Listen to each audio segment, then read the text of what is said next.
So I've noticed something as of late. Whenever I'm playing medium sensitivity instruments a lot, doing lots of percussives, they sound really good. They feel fluid.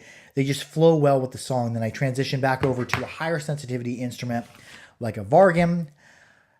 My percussives aren't sounding as good. Well, there's a reason for that. Whenever I'm working with the murchunga or the morchang, I'm giving it more when I'm doing my percussives. I'm hitting the percussives harder. Ka ka ka ka ka ka ka ka ka. Then when I transition over to a higher sensitivity, it's too much. It's too loud. My percussives blur out what the harp's trying to do and distort everything.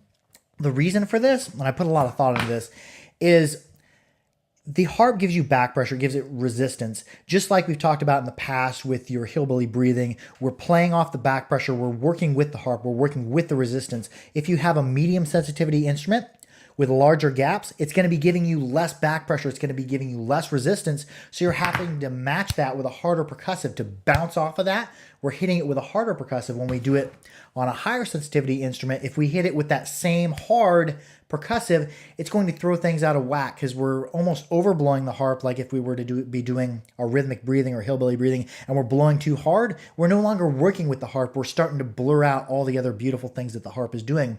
So what I've been doing this week is I've been working my percussives and trying to match it, playing it on every instrument I have and trying to match my percussive intensity and styling to the harp, trying to work off the back pressure. So this is like a Glazerin Magnum when I do my ka ka ka ka ka ka ka ka. I'm not going to be doing it like I do it on a Murchunga without that ka ka ka ka ka ka ka ka ka. I'm ka ka ka ka ka ka ka ka ka because it's giving me, it's reflecting a lot of this. It's got a lot of sensitivity. I don't need all the extra punch, so I'm going to be playing with it.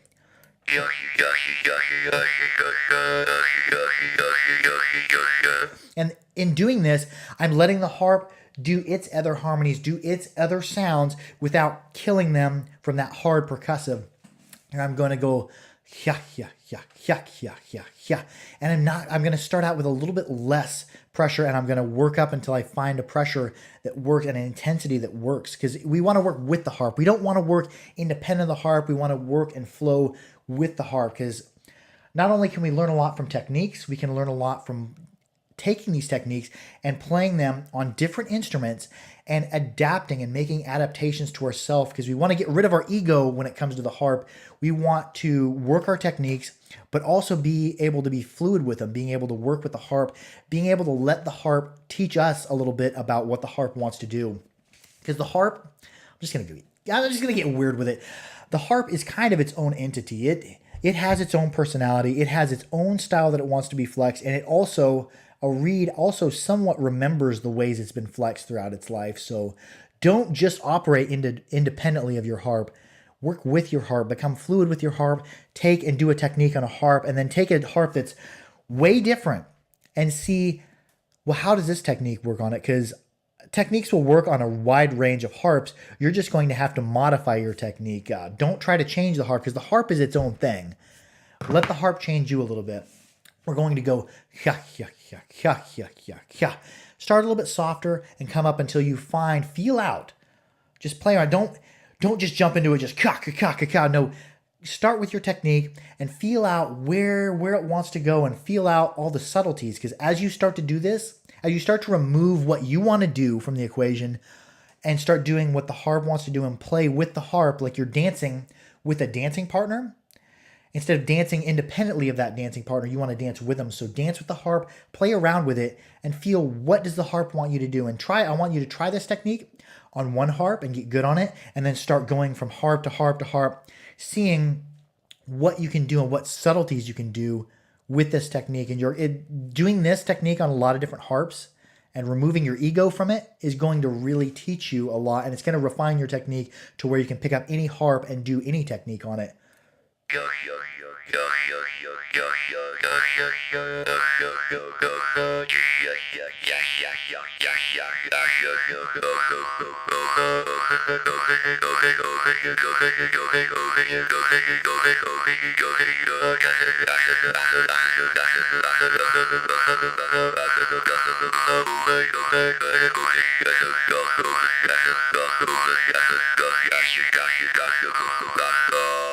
Now that same intensity, if I pick up a different instrument, probably isn't going to work. This is Morsing. They're not very sensitive, but they have their own awesome personality, their own awesome style, and they're draw startable. So I'm going to go ahead, I'm going to apply the same technique, and I'm just going to flow with it and see where it takes me. And I have draw starts to work with, because as I'm going my kya, kya, kya, kya, kya, kya, kya, kya, kya, kya, and all variations of that, I'm getting rid of air, so I got to bring air back in. So when we apply this to something that's draw startable, we can use that draw start as part of recharging our air supply, because as we're doing these percussives, we're losing air. So we need to bring it back in. So if you have an instrument like a Morsing or a Gorka Ram Morchang, it's draw startable, so you can use that as part of your melody as well.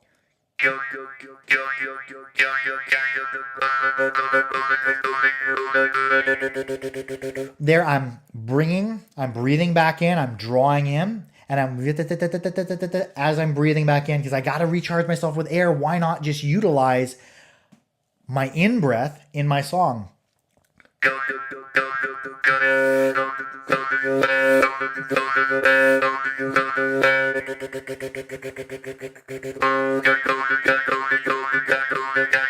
Now I'm doing this fairly hard. I'm kyo kya kya kyo kya kya kyo kya kyo kyo, and I'm hitting it fairly hard, and I'm having to, because if we look at our gaps on this, they're fairly large. So I'm changing myself. I'm adapting myself to the harp instead of trying to adapt the harp to you. Because if you pick up a Morsing or a Morchang and you're used to playing Vargan and you try to play it exactly like your Vargan, that's not what it wants to do.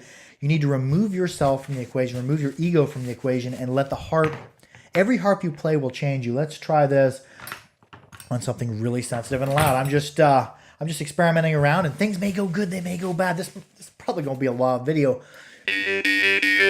This is a Litvinov in G2. It's very, very sensitive. A lot of back pressure, a lot of resistance. Let's go ahead and we'll just try hitting it hard with our percussives. As hard as I was doing the Morsing, that's too much. The percussive drowns out everything else, and it's just showboating. It's not working well in the song. Let's try it a little bit softer, and we'll feel around and see where it goes. They're even just barely doing the kya kya kya kya is too loud. I'm gonna have to modify things and bring my technique down a little bit, dial it back.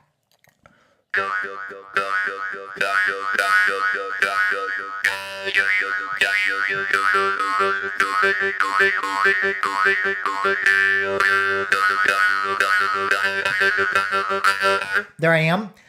I can't draw start this, and if I do an in-breath, as I'm doing that faster percussive, I still have to do my in-breath like I did it on the Morsing. I was able to do a hard in-breath through the harp and let it be a beautiful part of the song because the draw. With the Litvinov, I can't do that. If I do that with the Litvinov, the gaps are almost invisible on it. It will stop the reed and everything will stop resonating. So what I did there is I changed myself. For my in-breath, I brought my lips back around it to draw around it because I don't want to kill the harp. If I do that with this harp, a Babayev, a Mentionov, if I do a hard in-breath through it, it stops it, it kills it, the song's dead. So I'm modifying myself for my in-breath to bring my lips off of it so that I'm bypassing some air around it. I'm getting some draw through it, but I'm not killing my reed. So I'm just modifying myself, I'm changing myself. And in the past, I used to play really breathy harps a lot. That was my kind of my specialty. I only do rhythmic breathing patterns, and I try to play every instrument in my collection exactly like that. I try to make every instrument play like a black fire. You try to play a Morchang like a black fire in those rhythmic breathing patterns without making adaptations. You're going to be sorely disappointed because you're playing a bass guitar or you're playing a fiddle like a bass guitar. They're two different different personalities, two different ways of playing. So what I'm doing now is I'm trying to take myself out of the equation. I'm trying to get rid of this ego. In the past, I've had this ego, like I'm a good player. I can play this instrument or that instrument. I play them all the same. That's not the case anymore. I've accepted the fact that I don't know that much about harps, and I have a lot of room to grow.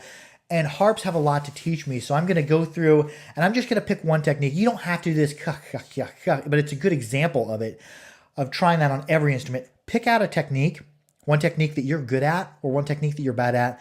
Do it on one instrument that you know that you can accomplish it on, and then try it on every instrument in your collection. And through changing yourself and making the adaptations, you're really going to grow. And when you do these things, it works really well to bust you out of that funk. A lot of the times I run into a predatory rhythm. I'll play a rhythm and do a technique till I'm really good at it, and then I do nothing but it. And anytime I try anything else, I fall right back into that same technique. So what I'm doing this week and this weekend is I'm going through and I'm doing one technique and I'm trying it on all my harps, and not trying it in the same ways, trying to feel out what the harp wants and trying to just accept the fact that I'm not that good. I need to start adapting myself to the instrument. Let the instrument start teaching me more. So that's what I want everyone to take away from this. I hope y'all have a wonderful weekend. I love y'all. It's going to be hot out here in Kansas. Keep your harps clean, keep your harps oiled, keep your harps dry. I love y'all. Adios.